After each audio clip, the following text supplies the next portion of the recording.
Be ready. 5 seconds.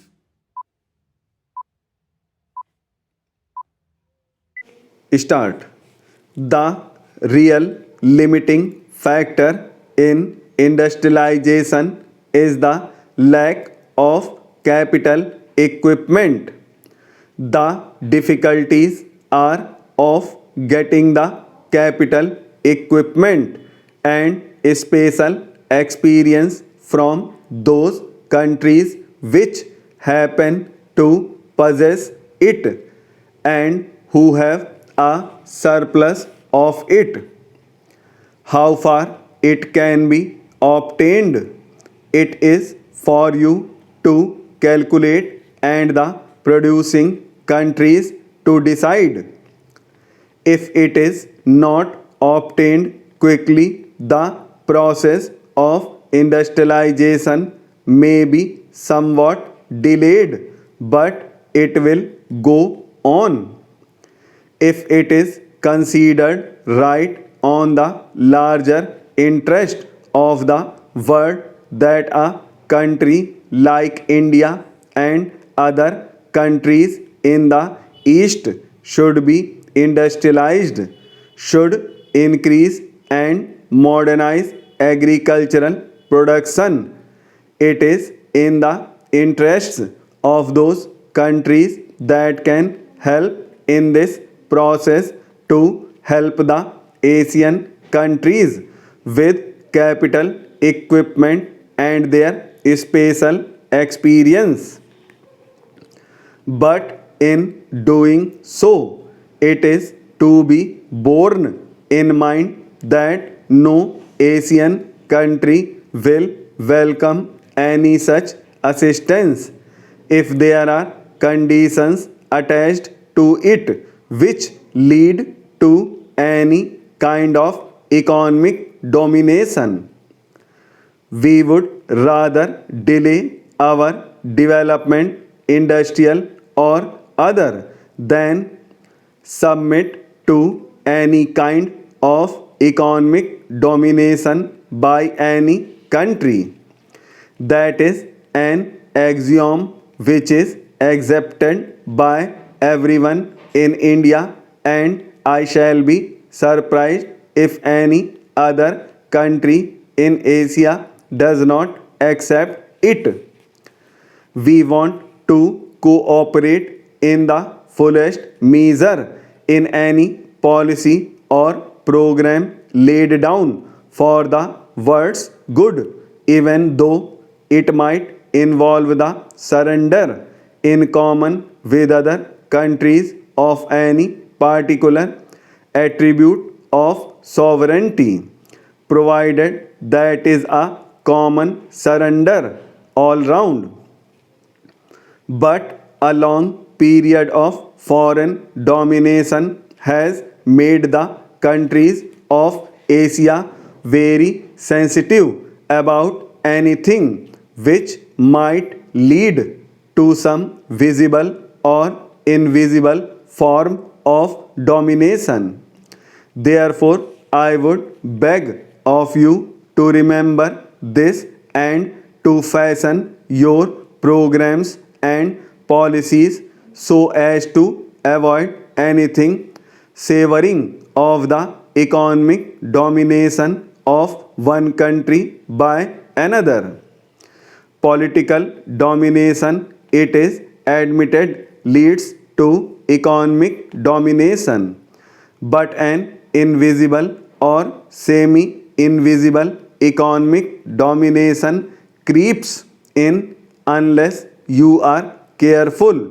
If that creeps in, it will lead immediately to ill will and not to that atmosphere of cooperation which is so essential in this matter. In a long term view, I suppose the most important thing is to develop our power resources. From that will flow the industrialization of the country and an addition to our food production as such.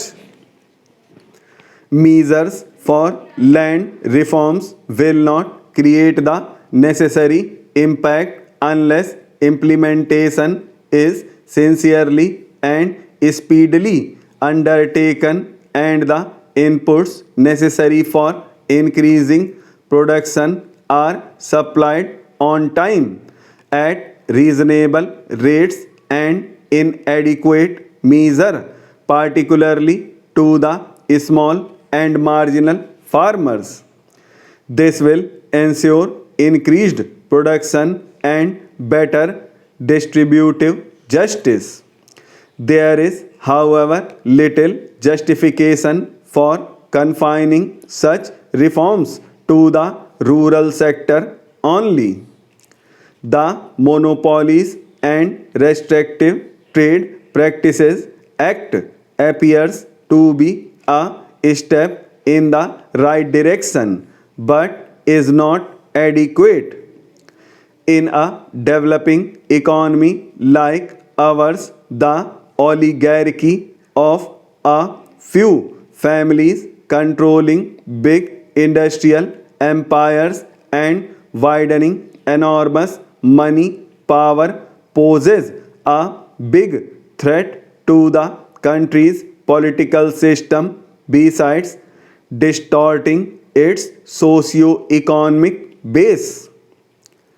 I would earnestly appeal to all that a suitable strategy should be devised and necessary steps taken to control such concentration of wealth in the larger national interests.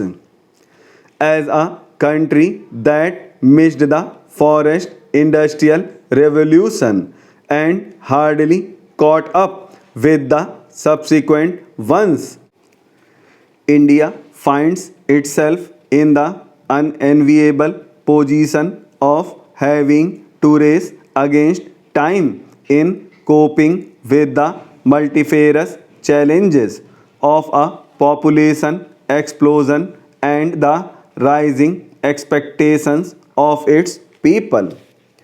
The war against poverty cannot be fought and won through a mere redistribution of the existing resources that are inadequate for feeding and providing jobs for the great mass of our people.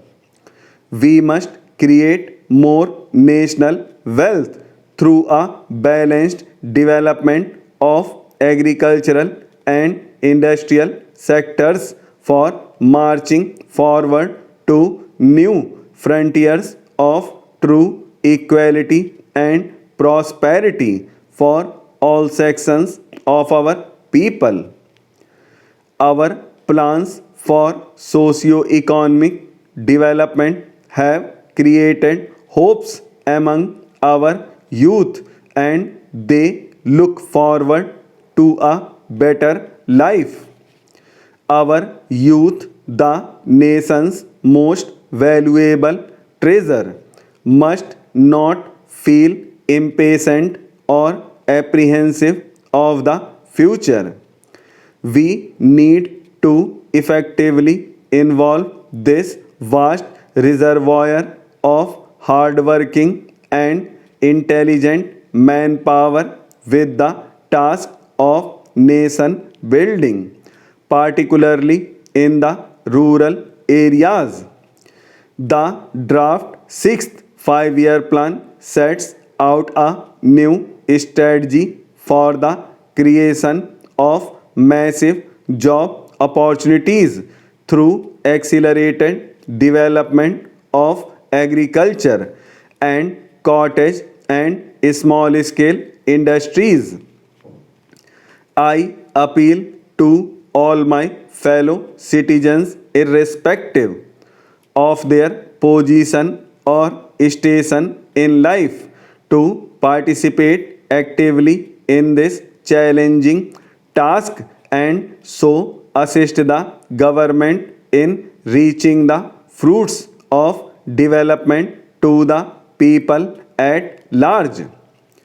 A year ago today the country was in a relaxed mood, having achieved in an orderly and peaceful manner the restoration of civil liberties so dear to all of us. Against such a joyous backdrop, a few scattered clouds on the distant horizon did not seem to hold any particular menace now.